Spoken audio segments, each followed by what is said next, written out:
cars up to 12th after starting 14th, but he wants to get around this battle.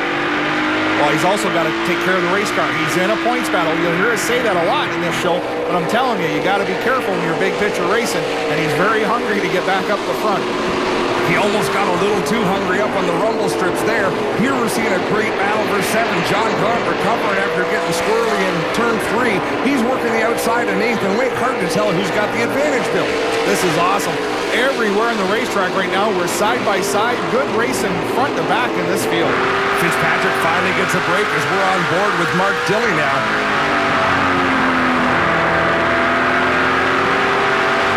Mark very gentle on the throttle. You watch his hands in the car, seems to be handling very, very well. Mark's looking for a good night tonight because, as we said earlier, he's got a lot of support here from Leyland Industries. Yeah, a whole lot of fans down in turn 4. Hopefully they're having a great time. And this looks like a pace lap. Weenk on the inside of Gaunt, Simone beside Dilley, Fitzpatrick beside Jason White, and maybe a little bit of smoke out of the 21. I think he got into the corner just a little hot, locked up to the left front. But we'll have to keep an eye on that for sure. But look at this side-by-side racing. 2, maybe 3 cars deep. This is awesome. The crew chief's got to be pulling their hair out. They want them to settle down, but at the same time, there's room to go. You got to go. Don't go away. There's more to come from Saskatoon as DJ Kennington leads.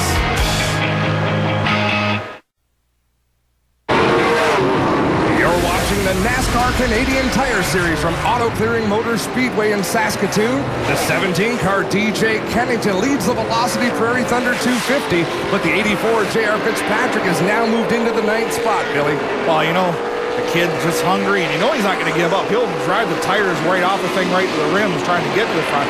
But they've got to get that chassis sorted out, and he's got to stay clean for the whole race. I think these two drivers have been side-by-side for 7th just about the entire night. Nathan Weenk's got the spot. John Gaunt working the inside. Last time we saw Gaunt was up on the high side trying to get it done. And the whole time they're reeling in the 60 of Ron Beauchamp Jr.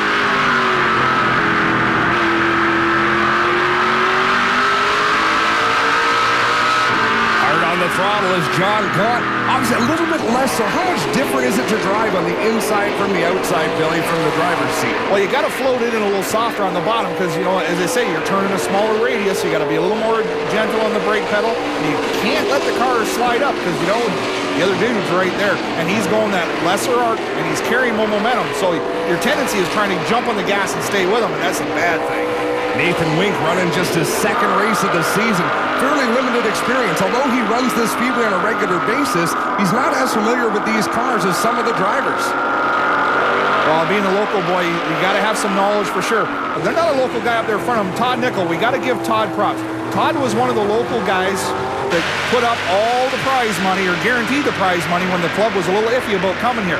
Great move for a local racer because he wanted to see NASCAR come to town. You know, when we just saw the crowd from that onboard as Thompson looking to the inside of Kennington, another lead changes. Thompson drops to the bottom, but we were talking about the crowd. It's huge. Oh, yeah. And if they're not liking this racing, they don't know what racing's all about because all over this little bull ring, there's racing going on top to bottom. We're seeing it for the lead. We've seen it all through the field. Pierre Bourque just went a lap down, but we haven't seen a whole lot of drivers going down a lap. Everybody pretty racy here in the early going. Well, there's lots of room. Look at this. 3 wide off of turn 2, the 48 of Weenk underneath the 60 of Ron Beauchamp Jr. Boy, he avoided a mishap there, threaded the needle between a couple aggressive drivers as Dexter Stacey being overtaken by Gaunt and Fitzpatrick. They could be 3 wide here again in short order. Wow, Dexter Stacey really loose in the bottom. JR had to check up, and Ronnie Beauchamp almost got the backup. A lot of good racing going on. Look at these race cars. Not a mark on them, and this is going great. You know, and that's great for the teams. They've got a long haul to get back to Ontario after... Oh! Weenk goes around off the nose of the 9. Wow! Spins it to the infield. He's going to grab a gear there. I don't see a yellow yet, Billy. Now there's the yellow out there. Look at the right front damage on the 48. The nose is cranked up a little bit. He got trimmed on the way by. Definitely a fine line between. Here's the replay. Down into the corner we go, turn 1. Oh, he just moves up a little bit to get around Dexter Stacey. Clipped the left rear, or the right rear of Stacey. Moved him right up in front of the 9 car. Nothing Mark Dilley could do. He was there. He had to go around. And Dexter Stacey rolls into the attention of his crew. Big change on the 55. Beauchamp in as well. He's going to take on fuel, make a chassis adjustment, but no tires. Now there's Faster Freddy putting fuel in that 60 car. Kerry Mix has got a problem there on the left rear. Oh, they dropped it down. There's still the wheels not on. No lug nuts, no nothing. They got to get it back up. They're hollering. Get that car up. You got to get it jacked. That's impressive that Kerry didn't drive away. Isn't normally the signal once the jack drops, don't you take off? That's the jack down and a hammer down. Fortunately, somebody was on the radio keeping them loaded up. We get ready to go back green. We got the 4 Don Thompson Jr. on the bottom. 17 DJ Kennington at the top, coming up through the gears. Let's see who can lead going into turn 1. Just the opposite of the original restart. Here they go down into turn 1. Thompson on the inside, but he's got some heat in those good years, so it might not be such a bad place to run, Billy. Oh, that big Dodge Thunder out the outside. Remember, I was telling you, on this banked racetrack, you can carry more momentum around the top side. And look at that, DJ Kennington gets a great drive off of turn 4. You couldn't slide a credit card between the front bumper of Hathaway's car and the rear bumper of Thompson. They're running close. Kennington with the lead. Steckley's trying to get second, and we should mention Derek White, who had a great qualifying effort, needed the VTEC free pass to get on the lead lap there. What a great shot. Steckley, who put on the clinic here last year, now up to second place. Thompson got pretty loose there out of turn 2, but looks like he was able to get in line behind them. Jason Hathaway, looking for racing room, is gone, working the steering wheel out of the corner. Hey, look at this up there. The 84 J.R. Fitzpatrick got that thing hunting the lead. I believe that's 5th spot.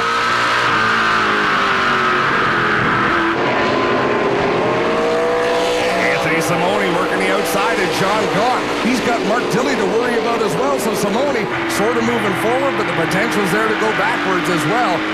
On board with the 21 of White. Let's watch his hand, see how his race car is going. It looked a little loose on entry, but he's having a great run.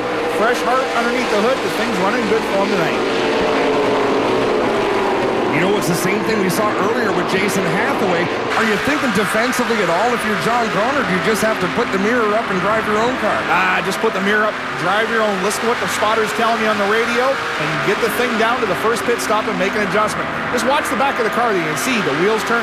It's what we call push loose. It's pushing on the way in, and when he gets on the gas, it snaps loose on him. They'll get that fixed on the pit stop. Clearly, Dilly can run lower than Gaunt can, but it hasn't allowed him to make that pass yet, with Simone keeping Gaunt down to the middle groove. Well, it'll be 3 wide here in a minute. You know, Mark Dilly's got a strong horse underneath him, and he's going to have to make a move. And now we're on board with John Gaunt as he looks to the inside of Simone. Simone's taking that spot. Gaunt's going to have to settle in behind there, maybe let his brakes cool off a little bit and have another run, Billy. Oh, we got some smoke coming off the back of the 50 of Joey McComb. McComb looking for his 3rd straight finish on the Western trip, which would be a great success. One driver having some struggles tonight is Kerry Mix. Todd, what's the situation? Let's find out. Ray McCaughey, you made a stop with Kerry Mix during that caution. What did you do under the car? Well, we thought we might have had an issue from earlier in the day when we did a spring change, that we might have tightened the chain too tight, which was hanging up the left rear on entry to the corner, making us loose. So we thought we'd take the chance and come in early, put gas in the car, and make an adjustment. Let me explain to you folks at home what he's talking about with a chain. When they jack the race car up, they have chains from the chassis to the rear end housing so that the car doesn't have to go to full extent on the shock travel to pick the tire up off the ground. Makes the pit stops faster, gets the tire up off the ground, the tire changer doesn't work. What happened, if you get that chain too short, it picks the left rear up on corner entry, messes up the handle. So what happened, Razor went in there, cut the chain, put the tire back on, but the thing fell off the jack, cost him a lap. Don't let that bother you. And Kerry Mix is one of the masters at getting his lap back and getting back to the front. He's running in the 13th spot right now, but there's a lot of race to go. Wow, Scott Steckley had to bite the brakes coming off the corner there, Billy. Look at this J.R. Fitzpatrick. Started out the back, was mad at himself, mad at the car, and right now he's hunting the top 5. He's looking for 3rd spot behind Jason Hathaway. A great view out the back of that snap-on number 3. Looking at JR chomping at the bit to get that spot. That's great racing, as we say.